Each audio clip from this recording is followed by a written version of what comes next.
بسم اللہ الرحمن الرحیم۔ وہ مقامات جہاں روزے کی قضا اور کفارہ دونوں واجب ہوتے ہیں۔ تو سوال یہ ہے کہ کن مقامات پر روزے کی قضا اور کفارہ دونوں واجب ہوتے ہیں؟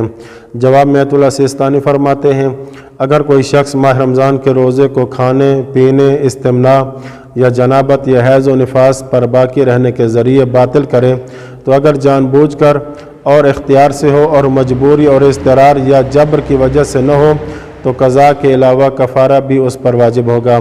لیکن جس شخص نے ان کے علاوہ بقیہ تمام مبطلات روزہ میں سے کسی کو جان بوجھ کر اور اختیار کے ساتھ انجام دیا ہو، جیسے قے کرنا، حکم کرنا خداوند متعال پر اور پیغمبر اکرم صلی اللہ علیہ وآلہ وسلم پر اور ائمہ ہدیٰ علیہم السلام پر جھوٹ بولنا، تو اس شرط پر کہ وہ سارا دن پہلی قسم والے کاموں میں سے کسی ایک کو بھی جان بوجھ کر انجام نہ دے، اس پر کفارے کی ادائیگی واجب نہیں ہے، اگرچہ احتیاط مستحب ہے کہ قضا کے علاوہ کفارہ بھی دے۔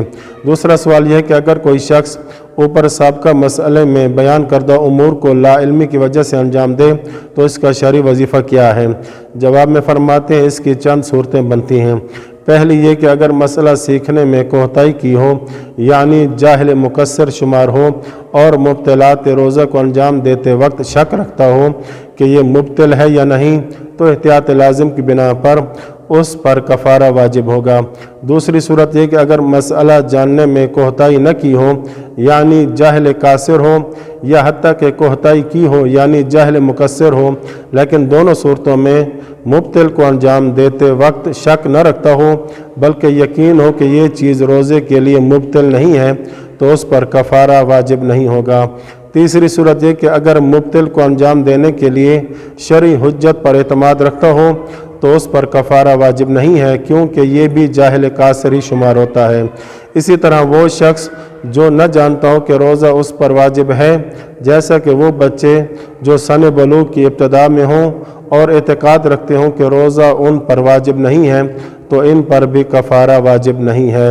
تیسرا سوال یہ ہے، اگر مکلف جانتا ہو کہ مذکورہ بالا 5 چیزیں کھانا پینا، جماع کرنا، استمناء کرنا، جنابت یا حیض و نفاس پر صبح کی اذان تک باقی رہنا روزے کو باطل کرتی ہیں، لیکن یہ نہ جانتا ہو کہ ان سے کفارہ بھی واجب ہوتا ہے اور وہ ان میں سے کوئی ایک بھی بجا لائے تو حکم کیا ہے؟ جواب میں فرماتے ہیں اس پر قضا کے ساتھ کفارہ بھی واجب ہے۔ چوتھا سوال یہ ہے کہ اگر انسان جان بوجھ کر ماہ رمضان کے روزے نہ رکھے تو اس کا شرعی وظیفہ کیا ہے؟ جواب میں فرماتے ہیں اگر انسان ماہ رمضان کے روزے جان بوجھ کر نہ رکھے تو ضروری ہے کہ اپنے اس عمل یعنی روزہ نہ رکھنے کے عمل کی اللہ کی بارگاہ میں سنجیدگی سے توبہ استغفار کرے۔ دوسرا یہ کہ واجب ہے کہ اس روزے کی قضا بجا لائے۔ تیسرا یہ کہ جان بوجھ کر روزہ توڑنے کا کفارہ اس کے ذمہ ثابت ہوگا، اور وہ یہ ہے کہ 2 ماہ روزے رکھے یا 60 فقیروں کو کھانا کھلائے یا 1 غلام آزاد کرے۔ چوتھا یہ کہ اگر آئندہ ماہ رمضان تک روزے کی قضا بجا نہ لائے تو احتیاط واجب کی بنا پر ہر دن کے لیے 1 مطعام تقریباً 750 گرم کفارہ بھی ادا کرے۔ وصلی اللہ علی محمد و اہل بیتہ الطاہرین۔